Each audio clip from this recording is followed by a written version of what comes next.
Hey, I'm Steve Spencer. Welcome back to the Birmingham Medical News podcast. I'm the founder of the Birmingham Medical News, and want to make sure you know our partner in these podcasts is Kassouf & Company.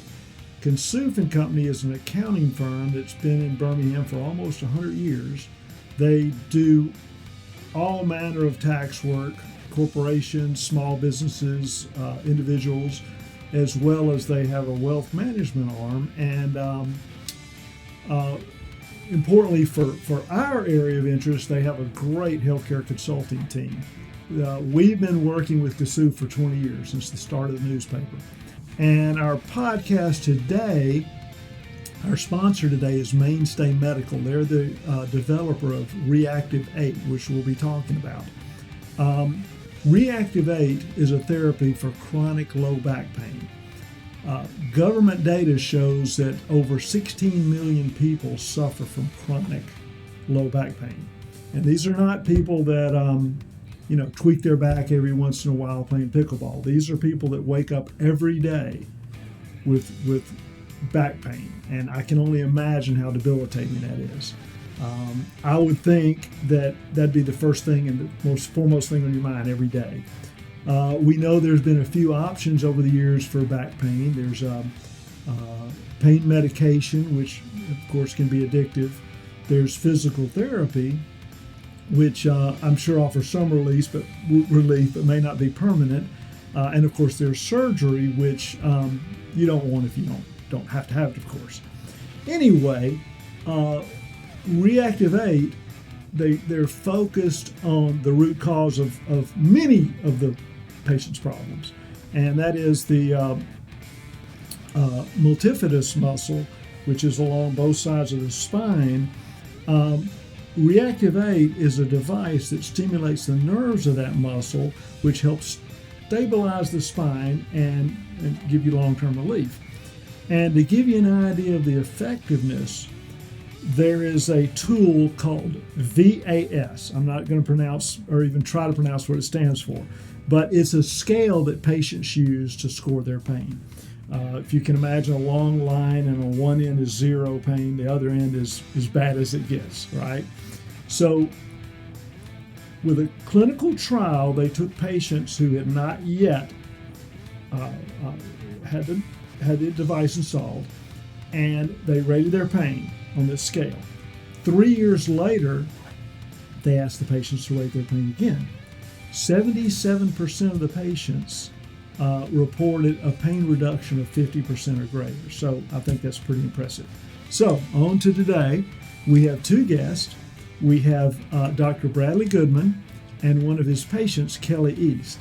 And before we start talking, I want to give you all a little background about Dr. Goodman. I didn't know Dr. Goodman. You actually wrote a blog for us years ago, but I actually looked up Dr. Goodman, and I was impressed. After undergraduate at Vanderbilt, I'm an Ole Miss guy myself, but Okay. Undergraduate at Vanderbilt, got his medical degree at Emory, and then he went to joined OrthoAlabama Spine Sports in 1994. So you've been around a while. Don't look it. Thank you. Yeah. I want y'all all to know, I already mentioned Dr. Goodman's cool glasses. I love the glasses. Anyhow, he's a national instructor for the Spine Intervention Society. But here's the things that kind of blew my mind. And correct me if I get this wrong, but if I understand it right, you were the first in the U.S. to perform a new minimally invasive implant for spinal stenosis. I would think one first would be plenty, but you were also apparently the first in the country to do a procedure for vertebrogenic pain. Yeah, called Intracept. I actually worked on that one, but I'm pronouncing that. It didn't do me much good. Anyhow, and you're the first in Alabama to do Reactive 8. So let's get to the people who actually know about this stuff. Well, Dr. Goodman, first off, can you tell us maybe about the different types of back pain? First of all, let me say you did a great job of introducing Reactive 8. I mean, you did probably better than we'll even do, but no, you did a great job introducing it so people could play that back and listen to that, because you really hit some important parts. When I think about causes of low back pain, I think about what the potential pain generator is, what the source of the pain is in the back. So when I think about that, that's the way I think about it. I present it to my patients as, we need to figure out where Osama bin Laden is hiding so we can plan a mission to try to destroy Osama bin Laden. Okay. So the most common pain generator is the disc or the vertebral end plates. That's the so-called vertebrogenic pain or discogenic pain. And basically, as we age, we get degenerative disc disease, and it often causes chronic back pain. It makes it very difficult to sit. People, when you go in the office, they're generally standing in your office. They're not sitting comfortably in chairs. But the facets, these are the joints that pop in your back. The facet joints can also cause pain and be arthritic. I think that is oftentimes relieved, at least acutely, well by chiropractors because they manipulate those joints. That's where you hear the popping of the back. And then this complex of the disc and facet joints is surrounded by muscle. And so when we put people in physical therapy, it's to do what we call spine stabilization exercises to build the muscle, the core, around these potential pain generators. Okay, so I sort of tried to build the spine from the inside out. What tends to happen is that when we injure our backs, whether it's a disc injury or a facet injury or some other injury, the pain generator tends to inhibit this multifidus muscle, this core muscle. And so over time, as people deal with chronic back pain, that muscle gets weak and it atrophies. And we can see that on MRI. And I've been doing this for 30 years, and I'm telling you, up until about a year or two ago, I totally ignored it. Wow. Totally ignored it. That's what's so exciting about this. So you knew that muscle was a problem, but you just didn't... I didn't even look at it. Oh, wow. I didn't even look at it. I'm like, okay. So, because there's nothing we ever did about it. And the other problem is, yes, we put them in therapy, but in therapy, because that muscle has been disinhibited for so long, the therapist can't really reactivate it. Hence, this technology called themselves Reactivate, because what happens is we implant this muscle stimulator, and it stimulates the muscles while they sleep to reactivate the muscle. And then they can then re-enter a rehabilitative or physical therapy program to build that core back up. So for 30 years, I've been doing procedures that have been what I call palliative. That just trying to alleviate pain, alleviate symptoms. Sometimes I say, I'm just a glorified hairdresser. I don't get rid of the gray hair. I'm just putting color in there to make it look younger while you're aging, okay? But this is actually a technology that, at least in concept, is designed to rehabilitate, not just alleviate pain, which is what you quoted. Pain gets better, but it's trying to improve the spine. Okay, and this is the only one I know of that's actually trying to improve the spine. That's why I'm glad Kelly is here, because Kelly's a real patient. You know, and I have so many thousands of patients, so I can't really delve into Kelly's specific history, but I bet I could guess it based on how we got to this area, but I thought Kelly could tell her story a heck of a lot better than I could. So. That's a great idea. Yeah, go ahead, Kelly. Well, I had, I guess it was back, last year? Yes. No, the year before. And I couldn't sleep on my left side. My hip would get numb. My legs would go numb. And I'd been over to pick something up, and then it was like my back would jerk, like I was having spasms. Like spasm, okay. And that's a really scary feeling. Yeah. If you can't walk, you can't move your legs are numb. And I went to them, and we've been doing the blocks and all that. Mm-hmm. It helped for maybe 2 or 3 weeks. I'd go back. Okay. I mean, we've done a lot of blocks, Hey, Kelly, how long had this been going on? The pain. Don't look at me. Oh gosh. Well, it started with my neck. Okay. And I was seeing another one there, and then it moved down to my lower back. Okay. And I got referred to Dr. Goodman because the doctor said, you may be a candidate for Reactivate 8. And I'm like, really?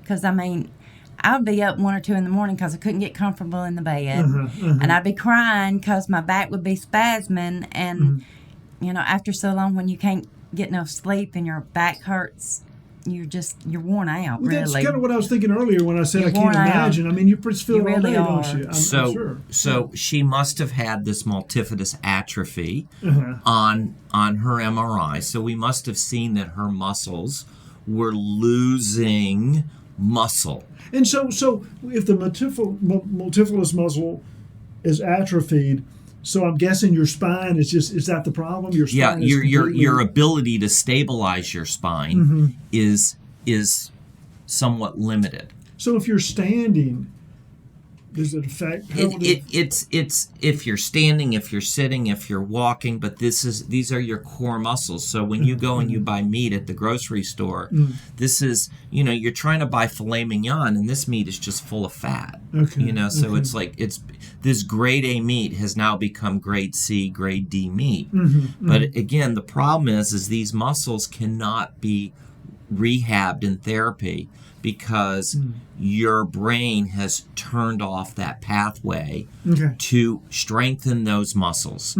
So this is bypassing the brain. It reactivates those muscles. So 2 things happen. One, we obviously are looking for folks that have chronic back pain, that have failed conservative treatments. They have multifidus atrophy. And not only that, we send them to the therapist, the physical therapist, and we want the physical therapist to evaluate them and say, hey, are you able to get the appropriate recruitment, the appropriate firing of these muscles? And if not, they become a good candidate to reactivate these muscles. And so how we do this is through a stimulator, a type of spinal cord stimulator, but we're not stimulating the spinal cord. We're putting leads or electrodes. We're sort of implanting a TENS unit, if you will, on these specific nerves that innervate the multifidus muscle. And then there's a battery, so that like a pacemaker. So she has kind of like a pacemaker in her back, and it goes off like for 30 minutes before she goes to bed and 30 minutes when she wakes up in the morning. Is that right? Yes, it is. Kelly, so it was a year ago, is that correct? Next month, I think it's May the 23rd, it'll be a year. And if I'm not mistaken, I was his first patient. Oh, wow, that is cool. So it does take about 3 months for the technology to work. Okay. So we've implanted 5 patients so far. The last 2 that I implanted has been within the last 8 weeks, but the first 3 that we've done have all done well. Do you even use it anymore, Kelly? Honestly, I use it like I'm an outside person.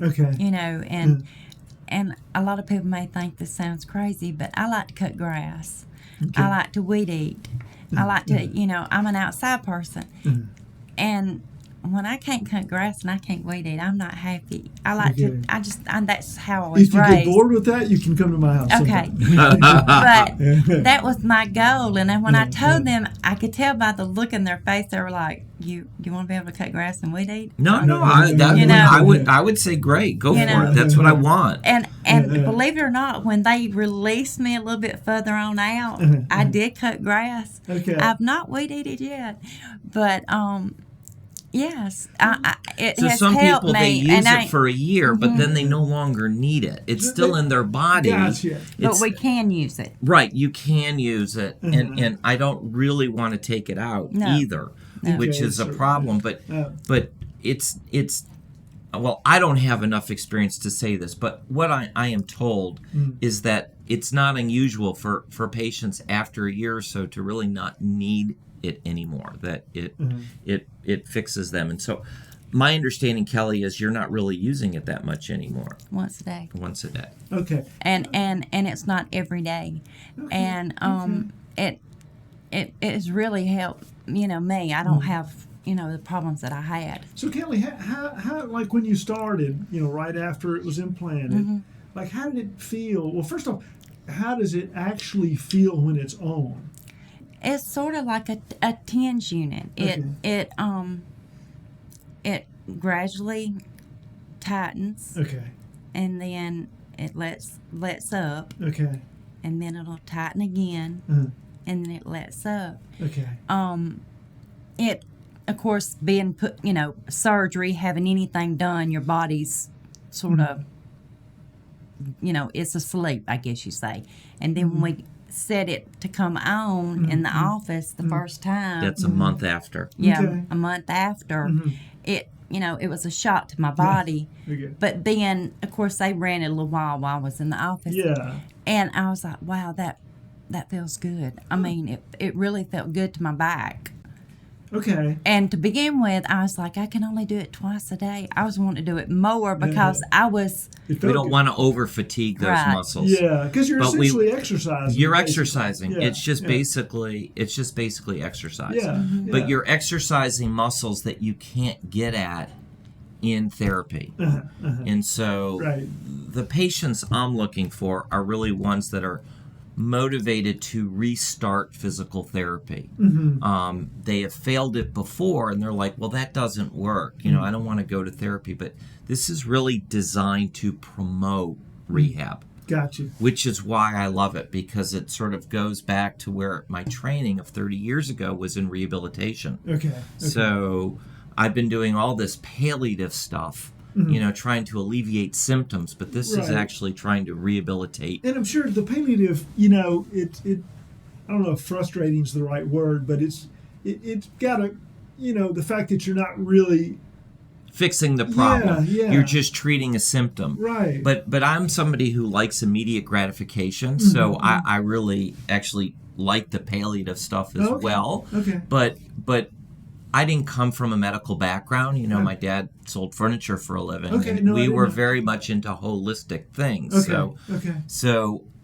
I've always gravitated toward things that restore health. And so this technology is really the first that's in my realm that's geared toward health restoration. Okay. So I'm just, it's very exciting to me. And so I'm just thinking a couple things around the physical therapy. First off, why does that muscle atrophy in the first place? Well, it atrophies. The word I like to use, and it's kind of a big word, is arthrogenic inhibition. Okay. So if you hurt the facet or the disc, those muscles get inhibited. So it's kind of like if you tear your ACL in your knee and you can't do much with your knee for a while until that ACL is fixed. Your quad muscle gets really atrophied. Okay, I see. And so a lot of times, like when they try to restore a knee to function in an athlete, they've done an ACL repair, they'll put on an electrical stimulator to stimulate that quad muscle, much like I'm stimulating the back muscle. But the quad muscle, you don't need to implant anything. Whereas with this, that nerve is deep in the spine, so I've got to go basically implant that electrode. And once a patient, and Kelly, have you done physical therapy after you got it? Yes, after I got it, I did. I think it was 4 or 6 weeks. Okay. And I even had done therapy before I had gotten it too. But just probably not the results, is that right? No, it my pain was pretty bad. I mean, you know, numbness, like I said, you know, but then I got the Reactivate 8, and I started my therapy at home with my Reactivate 8. Okay. And it's just, it's so the helped therapy, me. so I'm guessing, so physical therapists can't get to that muscle. They right? try. I mean, they definitely try. They do various exercises like pelvic tilting and other stabilization exercises like bridging, and the problem is that our recruitment patterns are off. Okay. So the next podcast we need to bring a PT in here, where they can really go over. That. But what they're trying to do is they're trying to get these muscle firing patterns back into sequence. So what I wonder about is, since the with the stimulator, I hope I'm pronouncing it right, multifidus muscle? Multifidus muscle. Okay, is now exercising. Correct. But I'm guessing when you get back into physical therapy, they must be working on. They now should be able to recruit that muscle. Oh, really? Yeah, that's I thought they just couldn't get it all. I thought maybe they couldn't get it because the pathway in the brain had stopped. has been shut down. So what we've done is we've bypassed that neural pathway. I got you. And we've restarted the system. Okay, I see. So they can actually work with that. I thought maybe they were just working with adjacent muscles or something. Well, that's all they can do is work with the adjacent muscle, but they really want to work with the multifidus. I see. Okay. So not everybody has multifidus dysfunction. Right. But frankly, I never really looked for it because there was nothing I could do about it. Yeah. You know, I would just send them to physical therapy, and that was it. Now, I'm guessing, and this is, maybe this isn't even, I don't know, I'm just thinking out loud. So, or tell me if I'm right or wrong. All right, obviously, I found that, like I said, 16 million Americans have chronic back pain, 65 million have back pain, so an awful lot have back pain that's not chronic.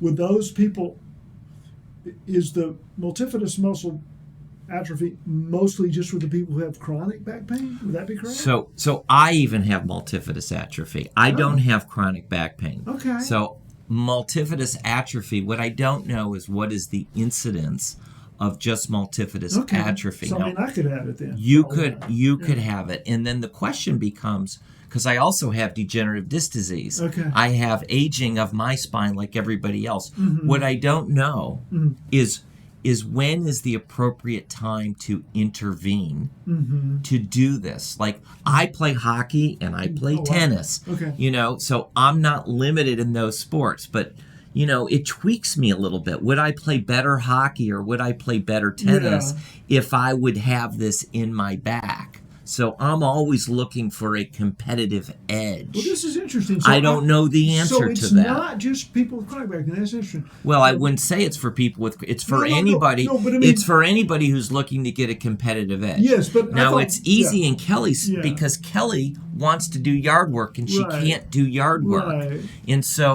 and she's tried everything else, and there's no downside to this. It's just interesting to me because I sort of assumed that it was only people with chronic back pain who had the multifidus atrophy, but it's obviously a lot more than that. So. Well, I have intermittent back pain. Personally, I have intermittent back pain. Everybody does. Everybody in this country has had a back attack at some time in their life. Yeah, I have. But in the literature, it's like 75% of people have had a back attack. The other 25% forgot. So there's a lot of people that have tweaked their back and don't even remember it. Yeah, okay. Sure. But back pain is the second most common reason to go to the doctor. The most common reason was a head cold. So it's just it's common. It's part of the human experience. Right. But when Reactivate should be used that's a hard question to answer. It's easy to answer in Kelly's case because she's failed conservative treatment. She's tried physical therapy. She's limited functionally, and these are activities she wants to do. It's a little bit harder to make the argument that I should get it put in my spine because I just want to play an extra set of tennis or I want to play an extra game of hockey. But it does go through my mind. I don't know when that point of attack is when you go in there.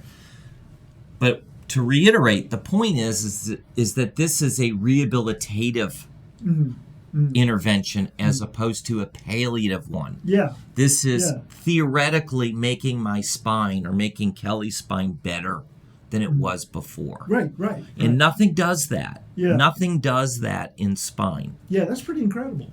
Yeah. Well, is there, I don't know if there's much else, is there anything else that we should, well, I got a question for you. Has Reactivate, well, that's probably not a great question. I was going to ask you how to change your practice, but I'm not sure if that's... I mean, it's open. I wouldn't say it's changed my practice, but I've always been, first of all, I've always been an early adopter of technologies, as you can see. Right. So I'm always going to gravitate toward a new technology, which has its pros and its cons, believe me. Of course. I wonder if that's because you grew up with a holistic thought process? Well, the cons are is you need a whole lot of patience, and then everybody's going to jump on board, or you get a whole lot of patience and you find out it really doesn't work that well, and then you've wasted your patient's time. Yeah. But I tend to like new technologies. I like to a bit of an explorer in that way. And then this technology, what's fascinating to me is, and I've said it before on this podcast, is my brain was asleep. I would see this multifidus atrophy, and I wouldn't see it. It would be, it's like that it's like not even there. Yeah. And now I look at it and I'm like, this is interesting. Do you, and I don't want to go on, I know you've got to catch a plane, but that religion, what percent, if you got a ballpark now, because you said you didn't even look for it before. Didn't even look for it. You even guessed what percentage of your patients that you're seeing now maybe have this problem? Well, just because they have multifidus atrophy doesn't mean they have a problem. They need the reactive, exactly, because you said you have it. But what would you think? But I would say that after about the age of 50 years old, about 50% will have multifidus atrophy. And one last thing. When a patient comes to you, how do you even find out that that's what they have? Is it well, it's something we can see on MRI. Okay, that's what I was going to get. Okay. Right. But what's so interesting is we never looked at it. Yeah, before. I shouldn't say we, because I don't know, maybe other people did, but I never looked at it. Yeah. I was like, no reason. Yeah. Right. That's interesting. Totally overlooked it. Yeah. Well, anything else, guys? I mean, Kelly or Dr. Well, I want to thank Dr. Goodman. Okay. And I want to thank y'all for having me today. Sure. But, I'm just blessed that. Well, I'm just so happy to be able to help you. And our goal is really to not change people's VAS, as you said. It's to improve their function. Right. And so it's music to my ears that you're able to do yard work and get outside and be active, because that's really why I love my specialty. And what's really cool about all this is, I'm guessing maybe 5 years ago, Kelly, you would have just been stuck, you know? Yeah. I mean, probably, I don't know how long it's been available. Well, it's actually hadn't been available. It's only been out like a year or two. Yeah. So over a year or so ago, you would have no solution. I'd probably still be getting blogs. We were really lucky in Alabama for whatever reason. Alabama, the insurance in Alabama, perhaps Blue Cross, has been an early adopter of this technology relative to the rest of the country. So we're fortunate, to have this, because not all states really have access to it like Alabama does. That's too bad. And usually with insurance, it takes a little while to be proven. And so that's good. That's right. That's good. Yeah. Steve, I appreciate it. Yeah, thank you, guys. I appreciate both of your time on it and the education. And, in the process, I learned to pronounce 2 new words, or at least one. Multifidus, and what's the other one? Wait. Vertebrogenic pain. Wait, I was going to get it. I'm sorry. Vertebrogenic. That's actually a new concept as well. Okay. Yeah, we should do a podcast just on that. Okay. Yeah. All right. Well, we'll do it. All right. Well, thanks again, everybody, for listening. And of course, it doesn't matter what you do for a living. You don't have to be in healthcare to listen to Birmingham Medical News podcast. And hope we gave you some good information today.